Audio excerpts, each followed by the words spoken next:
ఓం నమః శివాయ. నమో నారాయణాయ. ఓం శ్రీ కర్మ నివారణ కాల భైరవాయ నమో నమః. ఓం వజ్రణకాయ విద్మహే తీక్ష్ణ దగ్గుస్థాయ ధీమహి తన్నో నవనారసింహస్వామి ప్రచోదయాతు. హరి ఓం.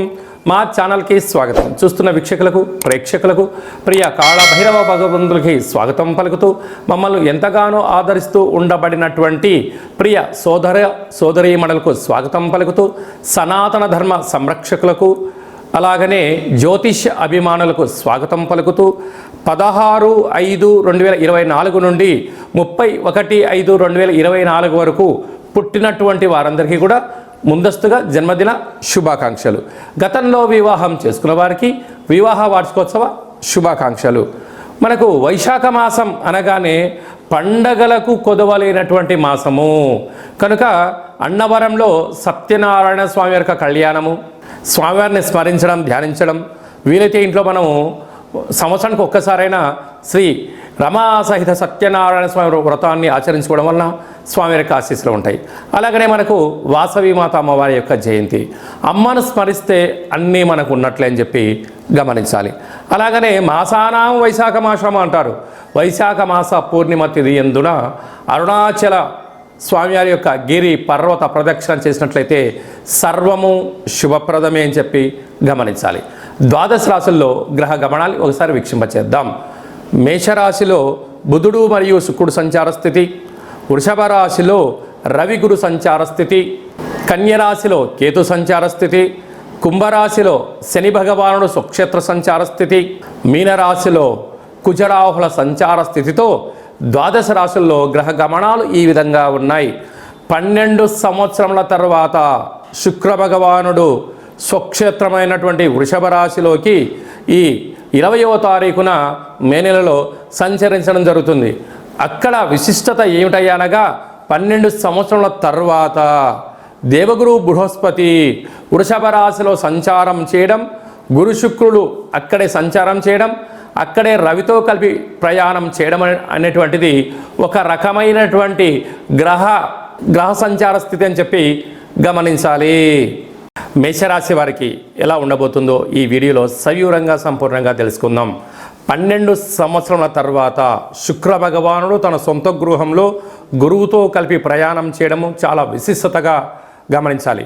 మేషరాశిలో ఏ నక్షత్రాలు వస్తాయో ఒకసారి గమనిద్దాం. అశ్విని నక్షత్రంలో 4 పాదాలు, భరణి నక్షత్రంలో 4 పాదాలు, కృతికా నక్షత్రంలో 1 పాదం కలిపితే మేషరాశి. చాలామందికి పుట్టినటువంటి కాల సమయంలో డేటా ఆఫ్ బర్త్లు ఉండవు కనుక పేరు యొక్క మొదటి అక్షరాన్ని అనుసరిస్తూ రాశిని తెలుసుకునే ప్రయత్నం చేద్దాం. చూ, చే, చో, లా, లి, లు, లే, లో, ఆ అక్షరాల వారందరూ మేషరాశి జాతకులే. మేషరాశి యొక్క అధిపతి కుజుడు. రాశిలోనే బుధ శుక్ర సంచార స్థితి జరగడం, విందులు, వినోదాలు, ఆధ్యాత్మికమైన యాత్రలు, బంగారు ఆభరణాలు, ఇంట్లో విశేషమైనటువంటి అత్యంత ఆధునిక వస్తువులు క్రయ విక్రయాలు వీరికి యోగదాయకం అని చెప్పి గమనించాలి. ధనావాకు కుటుంబ స్థానంలో రవి గురు సంచార స్థితి మరియు 20వ తారీఖు నుండి శుక్రుడు తన సొంత గృహంలోకి స్వక్షేత్రంలో సంచారము చేయడము, 12 సంవత్సరముల తర్వాత గురువు వృషభ రాశిలో సంచారం చేయడము, అక్కడే రవి చేత కలిసి ఉండడం వలన పరిస్థితి ఎలా ఉంటుందయ్యా అంటే ధనస్థానంలో మేషరాశికి అవ్వడం వలన వీరు ఏదైతే అనుకుంటారో అన్నింట విజయం వీరు సొంతమవుతుంది. వృత్తులు, ఉద్యోగాలు, వ్యాపారాలు, ప్రైవేట్ సెక్టార్ నుంచి ఫైనాన్షియల్ వ్యాపారాలు అన్నీ యోగదాయకంగానే ఉంటాయి. కాకపోతే కొద్దిపాటికి మందగించినను మీరు కంగారు పడనక్కర్లేదు. ఇలాంటి విషయాల్లో మీరు ఇంకనూ విజయం సాధించగలగాలి అన్నట్లయితే, ఎందుకనగా రవి ఆరోగ్యకారకుడు, ఆత్మకారకుడు, గురువు విద్యాకారకుడు, సంతానకారకుడు, విదేశీయానకారకుడు, శుక్రుడు కలత్రకారకుడు, వివాహ ప్రయత్నాలు అవన్నీ కలిసి రావాలని కూడా ఇలా ఉండాలి. కనుక మీరు ఎంత బరువు అయితే ఉంటారో అంత బరువు కలిగినటువంటి పసుపును తులాభారంగా చేసుకొని ఆ పసుపును నీటితో కలిపి అమ్మవారికి కానీ అయ్యవారికి కానీ అభిషేకం చేసుకున్నట్లయితే మేషరాశి వారికి విపరీతమైన రాజయోగం మీ సొంతం అవుతుందని చెప్పి గమనించాలి.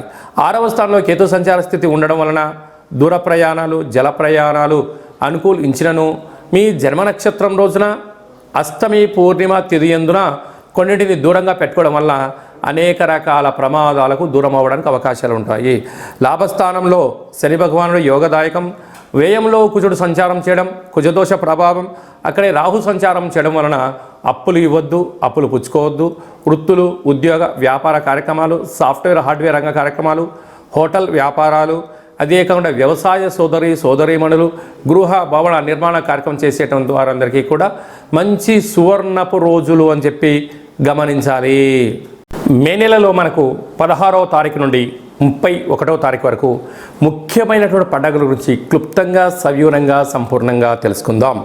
మనకు 16వ తారీఖున వైశాఖ మాస శుక్లపక్ష అష్టమి, గురువారము మఖా నక్షత్ర సందర్భంగా, అలాగనే 23వ తారీఖున వైశాఖ మాస పూర్ణిమ సందర్భంగా, 31/5/2024 వైశాఖ మాస బహుళపక్ష అనగా కృష్ణపక్ష అష్టమి శుక్రవారం శతభిష నక్షత్ర సందర్భంగా మనము కాళభైరవ స్వామిని స్మరించడం, ధ్యానించడం, కాళభైరవ స్వామికి ఒక ముడుపు కట్టడం, అలాగనే కూష్మాండ దీపాన్ని పెట్టుకోవడం, కాళభైరవ స్వామివారిని స్మరించడం మనకు యోగం అని చెప్పి గమనించాలి. కలియుగ కాలంలో కాలాన్ని శాసింపజేసే శక్తి కేవలం కాళభైరవ స్వామివారికే ఉంటుంది కనుక కాలం మనకు అనుకూలించాలన్నా, అంటే విద్యార్థులు బాగా చదువుకొని పరీక్ష రాసి ఉత్తీర్ణత సాధించాలనుకున్నా, బాగా చదివినటువంటి స్టూడెంట్స్కు మంచి ఉద్యోగం రావాలనుకున్నా, వివాహం కావాలనుకున్నా, సత్సంతాన సౌభాగ్య స్థితి కావాలనుకున్నా, వృత్తి, ఉద్యోగ, విదేశీయాన, రాజకీయ, వ్యాపార రంగ సేవా కార్యక్రమాల్లో చురుకుగా పాల్గొనడం, విజయాన్ని సాధించగలగాలి అన్నట్లయితే కళౌ కాళభైరవ అంటారు. కలియుగ కాలంలో కాళభైరవ స్వామిని స్మరించడం వలన సకల భూత, ప్రేత, పిశాచ, బ్రహ్మర, యక్షర, యమదూత, శాకిని, డాకిని గ్రహబంధనాలు, సంచిత ప్రారబ్ధ ఆగమిక కర్మలు తొలగిపోయి నరదృష్టి నివారణ కలిగి అన్నింటా విజయం, అన్నింటా విశేషమైనటువంటి వ్యాపార ఆకర్షణ, విద్యా ఆకర్షణ, జ్ఞానాకర్షణ కలిగి జీవితం సువర్ణమయం అవుతుందని చెప్పి గమనించగలగాలి. వీలైతే మీరు ఇంట్లో కాళభైరవ స్వామికి పూజా కార్యక్రమం ఆచరించుకోండి. కుదరలేదు, మన యొక్క దేవాలయంలో 4 మంగళవారాలు, 4 శనివారాలు, శుద్ధాష్టమి, పూర్ణిమ, బహుళాష్టమి సందర్భంగా ఒక్కొక్క నెలలో ఒక్కొక్క కాళభైరవ స్వామి వారు ఉంటారు.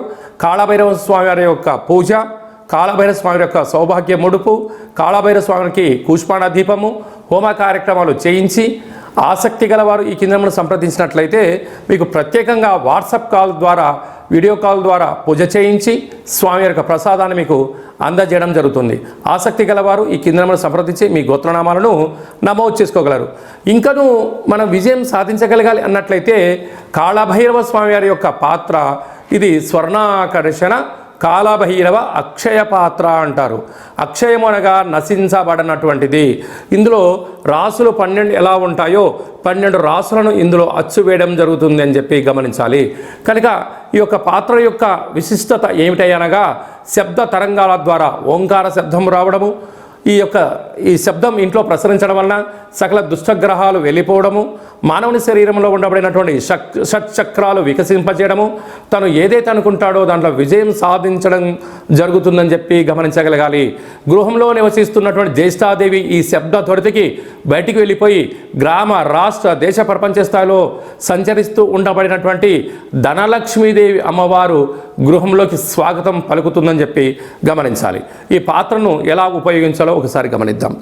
ఓం కాళభైరవాయ నమః.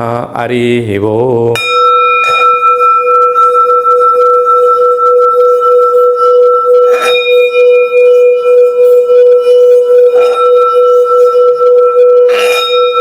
ఈ శబ్ద తరంగాల ద్వారా అద్భుతమైనటువంటి శక్తి, అతీంద్రియ శక్తి, అంతరిక్షంలో ఉండబడినటువంటి సూర్య చంద్రాదుల శక్తి కలిగి మనం ఏదైతే అనుకుంటామో అన్నింటా విజయం మన సొంతమవుతుందని చెప్పి గమనించాలి. ఈ అక్షయ పాత్రతో పాటు కాళభైరవ స్వామి యొక్క పిరమిడ్ని, డాలర్ని, కంకణాన్ని ఏర్పాటు చేయించి మీకోసం ప్రత్యేకంగా కాళభైరవ హోమ కార్యక్రమం చేయించి వీడియో కాల్ ద్వారా చూపించి నక్షత్రాలు 20 ఎలా ఉంటాయో 27 రకాల వస్తువులతో దిష్టి తీయించి మీకు మంచి ఐశ్వర్యాన్ని ప్రసాదించడం జరుగుతుంది. కనుక ఆసక్తి గలవారు ఇంటింటా కాలభైరవం అనేటువంటి అక్షయపాత్ర కార్యక్రమంలో పాల్గొందాం. ఐశ్వర్యాన్ని సొంతం చేసుకుందాం. అష్ట కష్టాలను దూరం చేసుకుందాం. అదే కాకుండా మీ వ్యక్తిగత జాతకం తెలుసుకోవాలనుకుంటున్నారా? మీ పేరు, పుట్టినటువంటి తేదీ, నెల, సంవత్సరం, సమయం మీరు రాసి పంపించినట్లయితే 100 సంవత్సరాల జాతకాన్ని వ్రాసి పంపించి మీరు పుట్టినప్పుడు గ్రహ గమనాలు ఎలా ఉన్నాయి, ప్రస్తుతం ఎలా ఉంటున్నాయి, రాబోయే కాలంలో ఎలా ఉండబోతున్నాయో సవివరంగా సంపూర్ణంగా తెలియజేయడం జరుగుతుంది.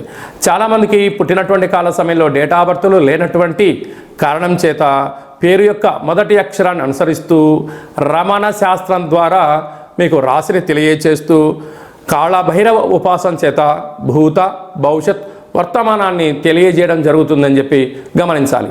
ఆసక్తి గలవారు ఈ కింది నెంబర్ని అపాయింట్మెంట్ తీసుకొని సంప్రదించగలరు. అలాగా మీకు పుట్టినటువంటి పిల్లలకు మాసంలో ఏ మాసంలో పుడితే ఎలాంటి పేర్లు పెట్టుకోవాలి, ఆ యొక్క నక్షత్రంలో ఉన్న ఆధ్యాత్మికమైనటువంటి పేర్లను సూచించడం జరుగుతుంది. మీ అబ్బాయి కానీ అమ్మాయి కానీ వివాహం అవ్వడం లేదా, జాతకంలో ఎలాంటి యోగాలు ఉన్నాయి, ఎలాంటి దోషాలు ఉన్నాయో తెలుసుకొని వివాహ ప్రయత్న కార్యక్రమంలో విజయం సాధింపచేయడము, అదే కాకుండా వచ్చినట్టు వధువు వరుడు యొక్క గ్రహమైత్రి పరిస్థితి ఎలా ఉంటుంది, వీరికి కలిగే అద్భుతాలు, గ్రహయోగాలు కూడా తెలియజేయడం జరుగుతుంది. గతంలో వివాహమైన దంపతులు తరచుగా గొడవ పడడం కానీ ఇబ్బందులు పడుతున్నట్లయితే ఆ స్వల్పమైనటువంటి కాళభైరవ ఉపాసన చేత పేరులో స్వల్పమైనటువంటి మార్పు చేయడం వల్ల శ్రీ పార్వతీ పరమేశ్వరులు ఎలా కలిసి ఉంటారో అలా విధంగా మీకు ఆధ్యాత్మిక సలహాలు, సూచనలు కూడా ఇవ్వడం జరుగుతుంటుంది. అలాగే చాలామందికి కాళభైరవ స్వామివారి యొక్క పూజ ఎలా చేసుకోవాలి, కాళభైరవ మంత్ర ఉపాసన ఎలా చేయాలో అనుకుంటున్న వారందరికీ కూడా మన యొక్క దేవాలయంలో కాళభైరవ ఉపాసన మీకు ఇస్తూ, సాధన చేయిస్తూ, కష్టాలను దూరం చేయిస్తూ, ఐశ్వర్యం దగ్గర చేసే ప్రయత్నం జరుగుతుంది. కనుక మనమందరం కూడా కాళభైరవ స్వామిని స్మరిద్దాం, కష్టాన్ని దూరంగా చేసుకుందాం, ఐశ్వర్యానికి స్వాగతం పలుకుదాం. అందరిపైనను వైశాఖ మాసంలో శ్రీ రమా సహిత సత్యనారాయణ స్వామి యొక్క ఆశీస్సులు, వాసవీమాత అమ్మవారి యొక్క జయంతి ఆశీస్సులు, వైశాఖ మాస పూర్ణిమ ఆశీస్సులు, లక్ష్మీ నరసింహస్వామి యొక్క జయంతి ఆశీస్సులు ఉండాలని కోరుకుంటూ ఆశీర్వచనం. ఓం శతమానం భవతి శతాయు పురుష సతేంద్రియ ఆయుష్యేవేంద్రియే ప్రతిష్టతి ధనం ధాన్యం బహుపుత్రలాభం శత సంవత్సరం దీర్ఘమాయు. సర్వే జనా సుఖినో భవంతు, లోకా సమస్తా సుఖినో భవంతు. సర్వం శివార్పణమస్తు. ఈ వీడియో మీకు నచ్చినట్టయితే లైక్ చేయండి, షేర్ చేయండి, మా ఛానల్ని సబ్స్క్రైబ్ చేసుకోండి. మేము చేస్తున్న వీడియోలో మీకు ముందస్తుగా నోటిఫికేషన్ రావాలి అన్నట్టయితే పైన గంట సింబల్ ప్రెస్ చేసి ఆల్ అనే బటన్ కూడా ప్రెస్ చేయండి. ఇంకా నువ్వు స్వామివారి యొక్క ఆశీస్సులు పొందగలగాలి అన్నట్లయితే మీరు ఎవరి క్షేమాన్ని అయితే కోరుకుంటున్నారో, లేక మీ క్షేమాన్ని ఎవరైతే కోరుకుంటున్నారో వారికి కూడా ఈ వీడియోను ఫార్వర్డ్ చేసి భగవంతుడి యొక్క ఆశీస్సులు పొందగలరు, హిందూ ధర్మాన్ని కాపాడగలరు.